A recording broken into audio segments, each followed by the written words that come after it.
आत्मनिर्भर बनाया जाए, इसके लिए कहा जा सकता है कि बहुत बड़ी पहल। और आपको बता दें, इस कार्यक्रम के आयोजन में खास तौर पर निशुल्क विशाल दिव्यांग कृत्रिम अंग वितरण शिविर का आयोजन किया गया, जिसमें तिरुपति शुगर मिल के एमडी और बीजेपी नेता दीपक यादव ने यह आयोजन किया है। निशुल्क दिव्यांग शिविर तिरुपति शुगर मिल परिसर में 4 दिनों तक ये चलेगा। हादसे में पैर गंवाने वाले सैकड़ों दिव्यांगों को कृत्रिम अंग वितरित भी किया जा रहा है। दीपक यादव ने गरीब दिव्यांगों को आत्मनिर्भर बनाने के लिए बहुत बड़ी पहल की है।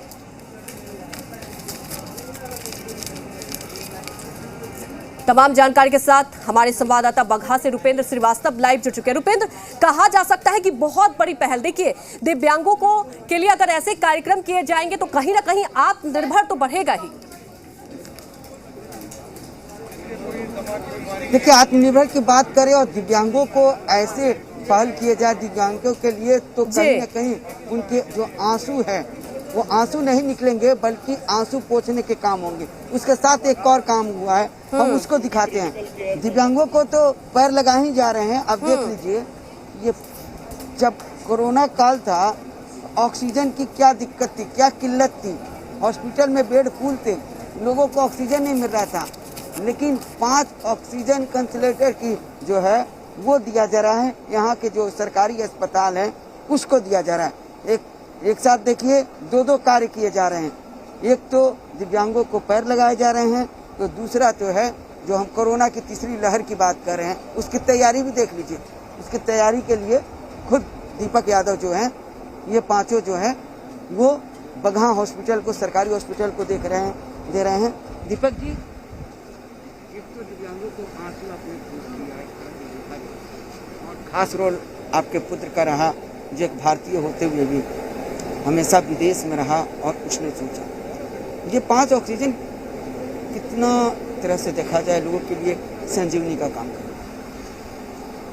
देखिए, जब कोरोना काल आया, अभी जो दूसरी सेकंड वेव थी, उसके अंदर हम लोग बगहा में पर्टिकुलरली कई लोगों की को बचाया नहीं जा पाया, क्योंकि सिलेंडर नहीं था, बहुत दिक्कत थी, दवाई नहीं थी, सिलेंडर नहीं था।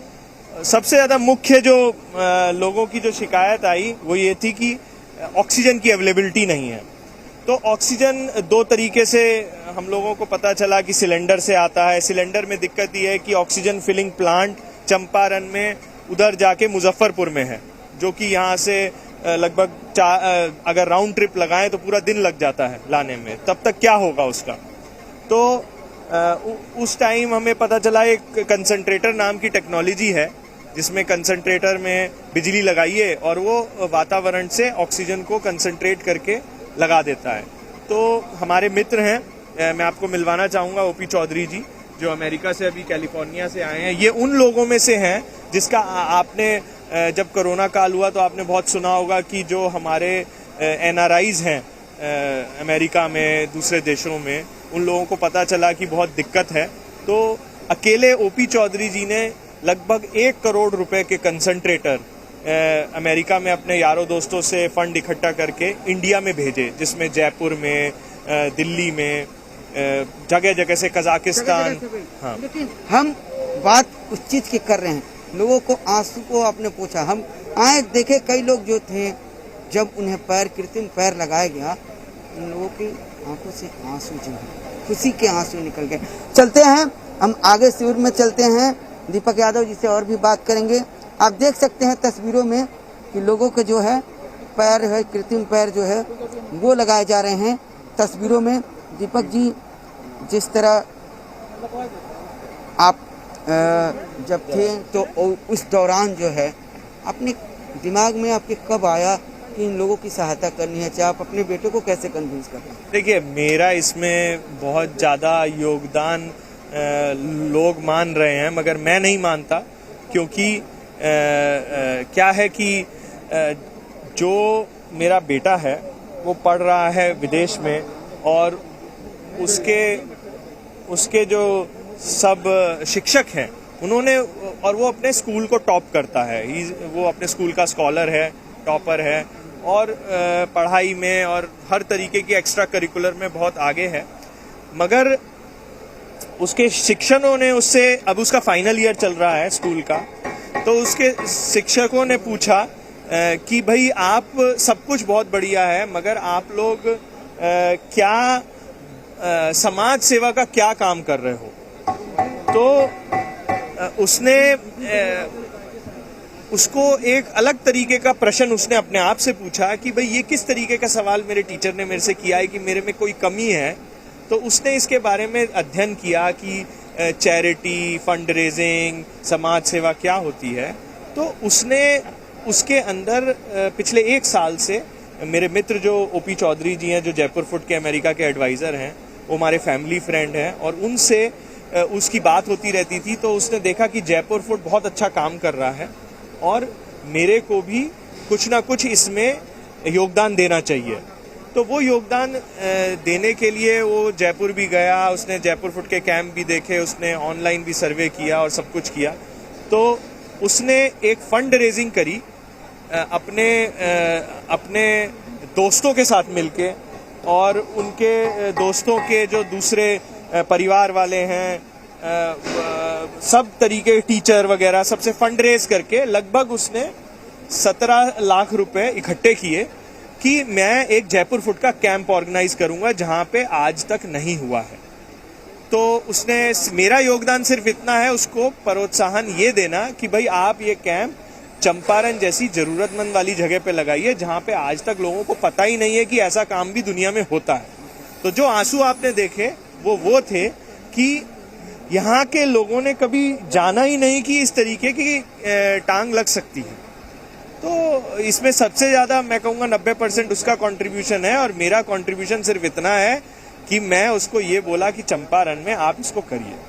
चंपारण में कीजिए। आप देखिए, खुद आसमान यादव जो हैं वो एक व्यक्ति को, 200 से अधिक जो लोग हैं वो अभी तत्काल में उनको आज पैर लगाए जा रहे हैं, और खुद जो है खड़े होकर ये पैर जो है उनको कृत्रिम पैर लगवा रहे हैं। आपने जो ये काम किया है, आपको कैसे पता चला कि चंपारण ही जगह चुनना है? चंपारण ही जगह मैंने चुनी थी क्योंकि मैं खुद भारत का हूँ। मैं यहीं पे बड़ा हुआ था इंग्लैंड में पढ़ने जाने से पहले, और मतलब क्योंकि ये बहुत पास है दिल के, मतलब कि यही वहाँ पे पैसे फंड रेज किए, मगर यहीं पे करना है काम। मतलब यहाँ पे गांधी जी भी शुरू हुए थे, और जो फाउंडर हैं श्री मेहता जी, वो भी गांधीयन है। उनका भी बहुत मन था कि चंपारण में ही होए, और कि लोग को वापस देना चाहिए, कि मेरी सिचुएशन है कि मैं दे सकता हूँ वापस, कि मैं को मदद कर सकता हूँ, तो मैं जाऊँगा और मदद करूँगा। एक आदमी को आप खुद खड़े होकर पैर लगवा रहे हैं, लोगों की आंख में आंसू भी आ रहे हैं और खुशी भी है। हाँ, तो मतलब यही तो चीज़, इसलिए ही तो करते हैं कि पूरे लोग की पूरी ज़िंदगी बेहतर हो सकती है। मतलब कि इस चीज़ की वजह से कुछ भी नहीं हो सकता था। जो मैंने बात की थी लोगों से कि उनकी फैमिली, उनके जानने वाले ज़्यादातर छोड़ देते थे, मदद कोई नहीं करता था, और वो उनसे काम नहीं होता था, कई के पास ज़मीन नहीं होती, तो कुछ उनसे हो नहीं पाता। इनके साथ ये फिर से काम कर सकते हैं, फिर से सोसाइटी रिजॉइन कर सकते हैं, बहुत कुछ कर सकते हैं। तो ये है उसमें देखना। इतनी खुशी हो रही है, मतलब अभी तक देखा है बहुत खुश हो रहे हैं लोग। इनको ही देख लो, आप खुश हो इसके साथ? अब पैर लग गया है जी।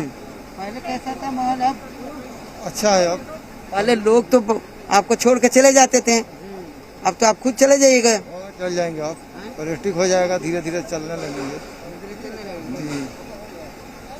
आपका भी पैर नहीं है? नहीं, मेरा भी पैर नहीं है।